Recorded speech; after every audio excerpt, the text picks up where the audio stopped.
Alright guys, we made it from Hot Springs, Arkansas. Now we're all the way in Oklahoma City, Oklahoma. Well named. Uh, Overall, this motorhome's been holding up pretty well. In a second I'll take you around the front of it and I'll tell you how it's been working. We ran into any problems. I will give you some spoilers. There's a few more problems. But more importantly, I chose an incredibly good time to see the south end of the country here.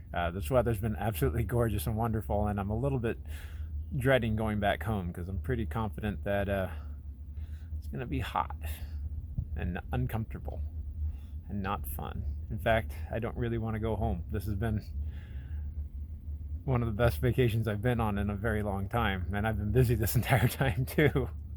But that being said, so as I am driving and using this thing, I have been putting together a list of items that the things that are broken or not working, and things that I think are a little bit frustrating how Tiffin did. There's nothing wrong with it, it's just things that I would change. So I'm trying to keep a list of that so that when I get back I'll go over the complete list of actual failures and things I think could improve the product. Otherwise, this has been a really nice motorhome. It's been handling great. The engine is more than enough power to pull everything easily. I'm not struggling to keep up with traffic. The side cameras really have been kind of a lifesaver because the mirror setup, that's one of those things that I'll probably put on my list of things that could probably be improved. But with that being said, let me go ahead and take you back inside. I'll show you the few things that broke on the way here, what caused them, and where we'll move forward from here. So the first thing is going to be on me. This fan's loose. One of the screws came out right here. Well, maybe not. Maybe I should have used better screws. I mean, rough roads are rough roads, but maybe I should have used better screws. But that's the worst thing, right? Back here, definitely not on me. The ceiling fan blades fell down. Not vital again. We did find the nut, so I can put that back together, and then we'll go over the rest of the list. Okay. And ooh, there it is. Some wood screws. Will do.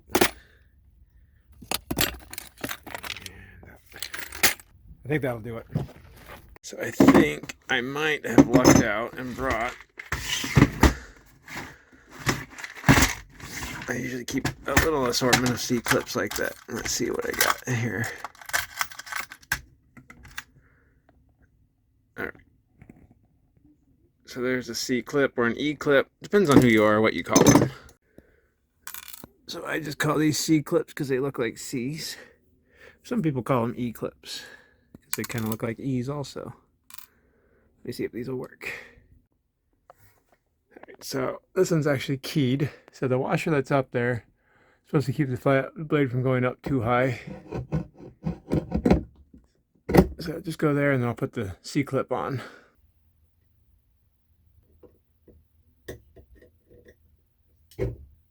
Alright, so you can see with that clip on there, now it can't fall down. Now it's just going to be this nut that going to secure it up. This will tighten it up into that washer that was underneath the blades.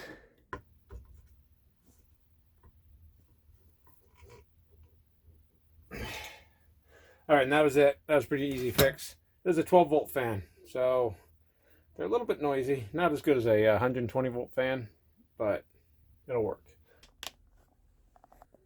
There it goes. Alright, so that repair is done. We'll do one more repair. I'll take you through the rest of the list. And so again, I think I just need to get better screws right in there. I'll take these down, put a couple better screws, and we'll be good. Alright, now to secure that fan, I'll just need some screws. And I brought my assortment of wood screws with me. So I'll do that real fast.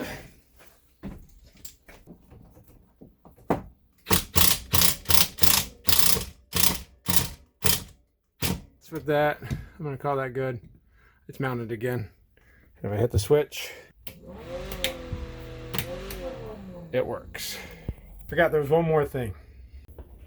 This drawer latch right here, the screw came out. I just have to put a screw in. That'll be simple. Well, it's pretty interesting because normally they don't add another nailing strip behind here. It's always just 2 screws like barely into the face there, so this shouldn't be too bad. I just have to I'll put 4 screws in. Alright, that'll just be the last one right there. Okay, so there we go. Now it won't open driving down the road. So all the repairs I can do or need to do are done. Now we can go back on the road again. Now on my list, the only other things that I'll make note of so far is that this louvered panel on this vent underneath the kitchen drawers, that fell off. But I don't have a staple gun to fix that. That's just cosmetic. And then in the bathroom, I don't think Tiffin did a good job sealing right here. It might be hard to see, but there's a little bit of a gap of sealant. And so if you take a shower too much and get too much water right there, it will run out onto the floor right there and underneath. Both those are really easy repairs. I just have to reseal the shower and staple that vent louver.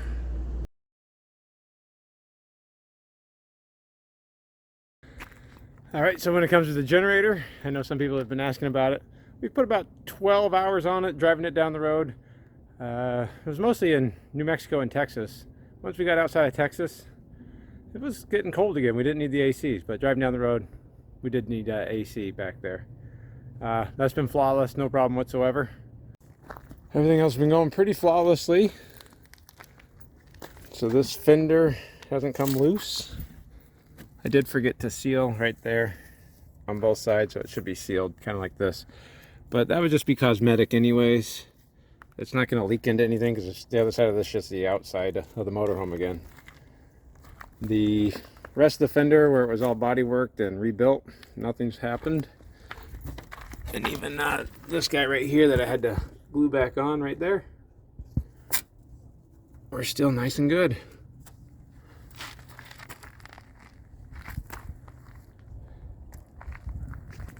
So with the exception of that dash fan, everything else is holding up pretty good for what we did.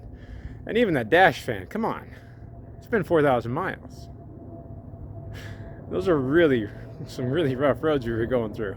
Front cap's been holding up fantastic. I haven't had anything come loose. The mirrors aren't loose. The wipers worked the entire time. The mirrors have worked. The cameras have worked. The headlights have been flawless. If I'm going to complain about anything, it's going to be from Tiffin, because the clear on this, I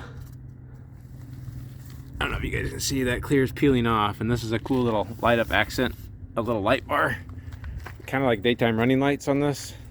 So again, we didn't paint that, but you can see it over here. It's chipping off again too. So that's clear coat, not the clear coat we did, just how the factory had it. So seems about right.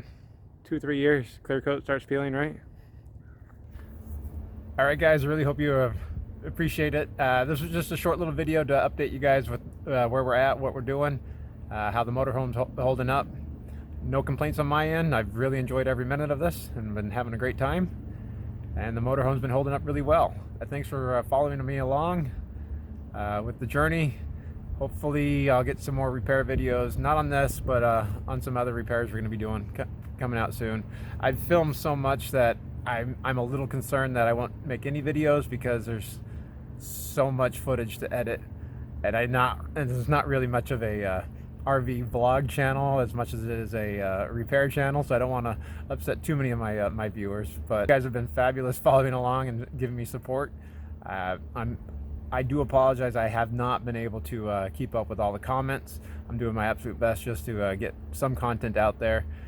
The Wi-Fi at some of these KOAs has been fantastic. Some has been very, very bad, and some have just been spotty. So it's really difficult for me to log on and go through all the comments and answer them all. I'll try to do that once I get back to a little bit better internet situation. And thanks a lot for watching, guys. I'm having a great time. One thing I did forget to say, guys, is I really appreciate all your well wishes on this trip. Everybody that sent me emails or comments about coming to help out or see me when I was in the area, I do appreciate all that. This is just a very busy trip to say the least. So I wasn't able to see everybody that obviously it would have been nice to see. But I do appreciate that, and thanks for reaching out to me. All right, guys. I know those YouTube shorts aren't really probably cutting it too much, but you have to understand, I forgot my mouse, and it's really hard to edit video without the mouse. I've been using the touchpad on my computer, and that's just not working out very well for me. It's quite difficult. Also, I think I'm driving about 400 or 500 miles a day. I have to tear down, set up each day. I take a lot of video. It's just difficult to unload and edit a video every day.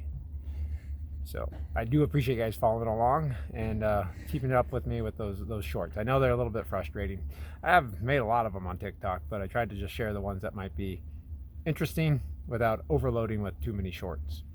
Now, of course, slow internet and Wi-Fi, I did expect that. Everything else at all these KOAs that I've gone to has been really quite enjoyable. They've really stepped up their game from last I remember them, and this is still off season here, and everybody's been wonderful and nice this entire trip.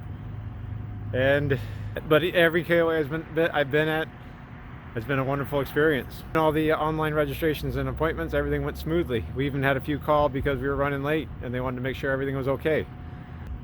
At any rate, besides a few repairs, this motorhome's holding up pretty well. Hopefully it'll be a little bit smoother roads from Oklahoma to Arizona. We'll find out shortly.